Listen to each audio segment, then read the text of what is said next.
This is Ember. She may be making appearances in the video. So this video is going to be an interesting one. Had some technical problems earlier on. We filmed a bit of the video, had some technical issues, filmed a bit more, had some technical issues. So we're going to be doing a lot of jumping around, skipping forwards, and yeah, sit tight. We'll get through this.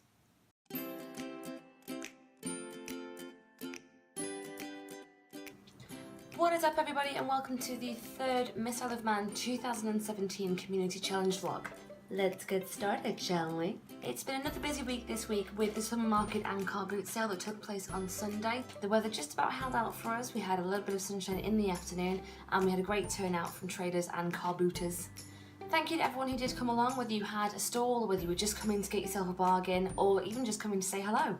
It was a bit quieter than we were hoping for, and we did end up packing away a little bit early, but we still made an incredible £595 for St John Ambulance Isle of Man. This is an incredible total, and I'm so grateful to everyone who was part of the car boot. So what else has happened this week? Well, we've hopefully got the wheels in motion for a big fancy do, and of course we're still pulling together the details for the princess party in the park. But the biggest news for me is that I am now a qualified first aider.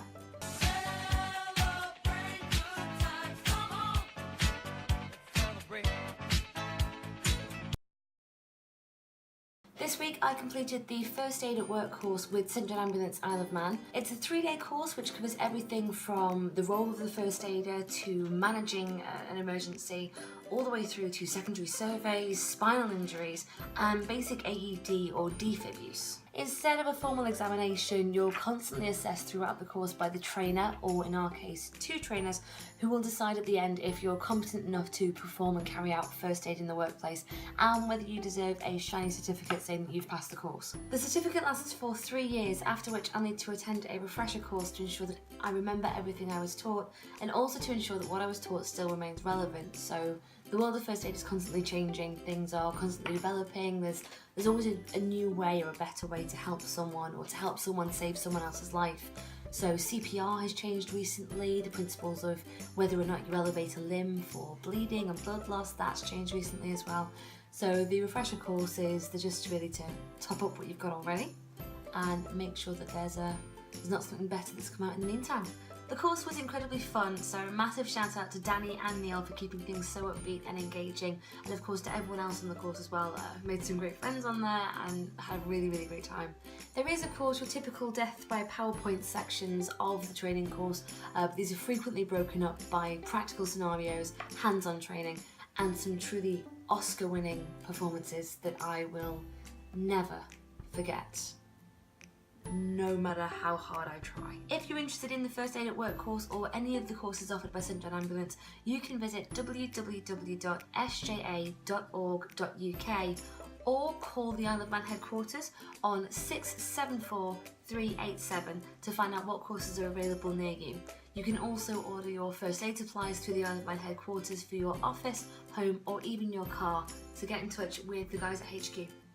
Which actually brings me quite nicely into the next section of the video, which, in the style of some of my favourite YouTubers, will be an unboxing.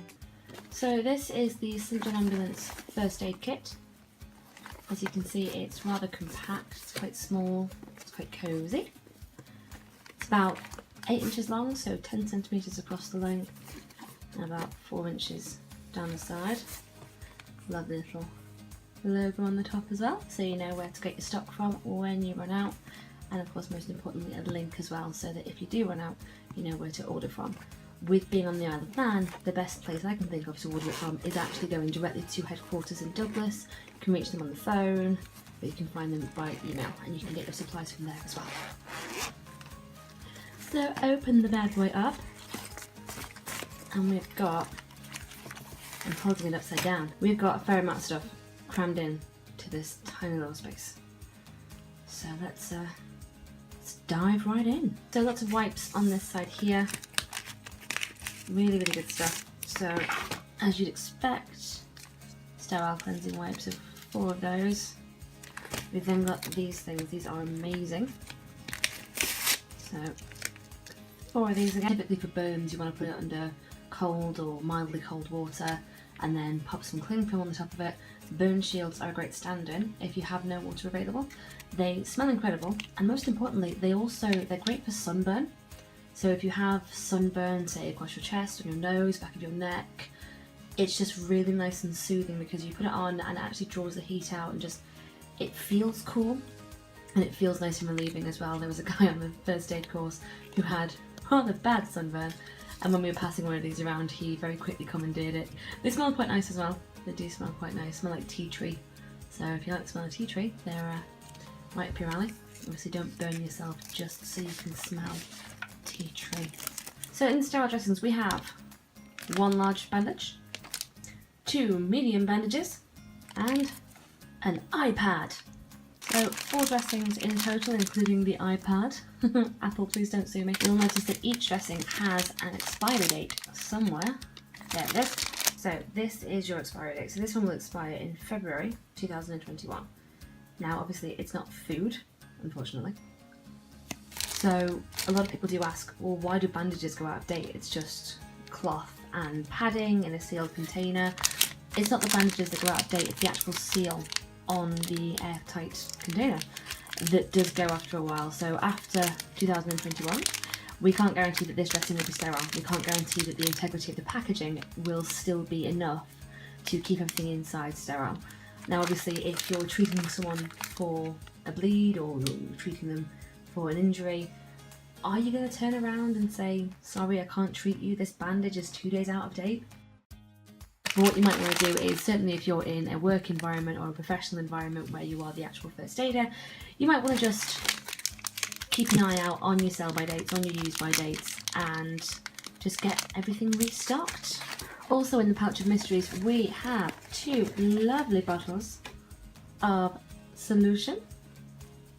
I'll put them the right way up. Again, so it's just sterile eye wash. So if you've got something in your eye or in someone else's eye, just means that it's clean water. Tap water obviously comes through pipes, comes through taps, goes into the sink, goes into jugs and jars and cups that aren't guaranteed to be sterile. Still, it's better than nothing. If someone has something in their eye, it's always best to try and get it out, as long as we make sure that we don't actually make it worse whilst we're doing so. So sterile eye wash is fantastic. 20ml a pod, really, really good. Moving over to pouch number 2, we have again a lot of stuff jammed in here as well. So, the big reveal. Starting us off on this side, everyone's favourite, it's a triangular bandage. Ooh, exciting. Triangular bandage is obviously used for slings most commonly, so large arm sling, elevation sling. It can also be used to tie around a wound to apply pressure. It's, at the end of the day, it's a strip of cloth, so it can be used in the same way as, not necessarily a bandage, they're slightly elasticated, but it can certainly be used to apply pressure to a wound if it's not possible to keep your hand or to keep something else on there. Good old resuscitation face shield. Now these are very good for CPR, so when you're putting your mouth on someone else's mouth and maybe you don't like where their mouth has been, or you don't know where their mouth has been, or even if you don't like what's in their mouth. So let's face it, some people throw up and some people have to help people who've thrown up. So face shield is really, really great. It means that you lowers the risk of contamination and lowers the risk of kind of catching anything or getting anything on you if you have to resuscitate someone using CPR.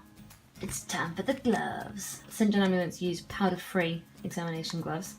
So reason for this is that they don't want to cause any unnecessary risks. So first aiders obviously can have allergies. People can be allergic to powder, people can be allergic to latex. So these you'll notice are nitrile gloves, not latex.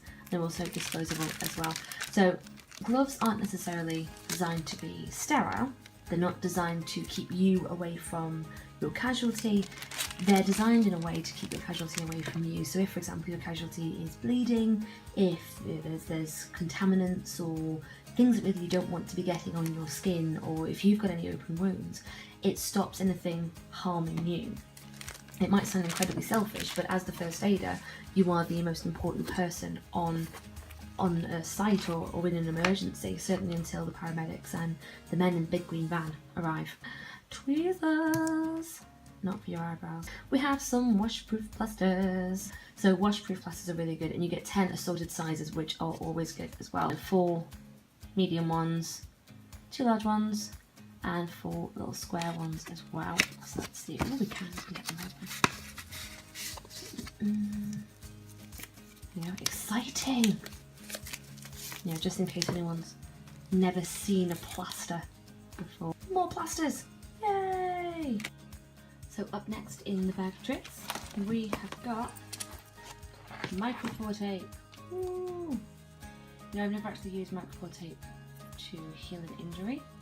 I've only ever used it to cover my earrings in PE. We also have basic first aid as well, so that does go into the basics if, for example, someone picks up this first aid kit and they've never done first aid in their life.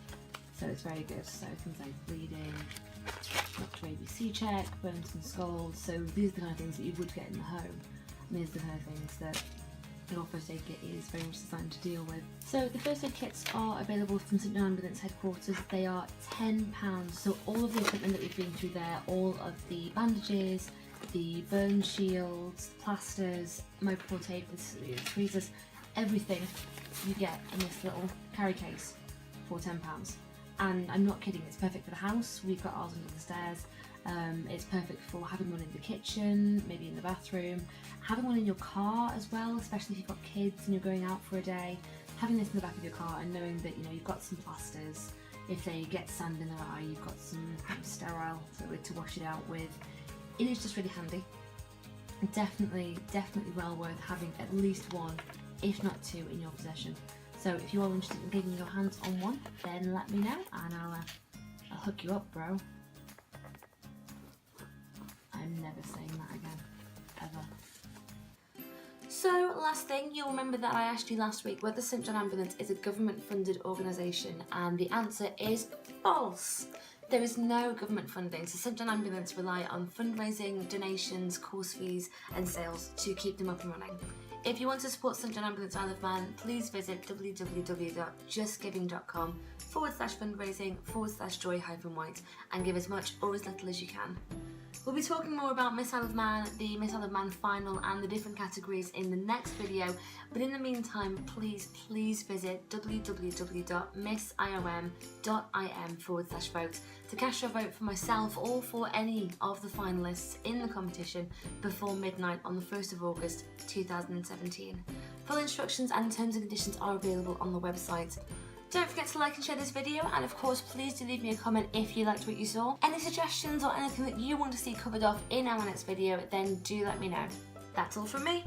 See you around.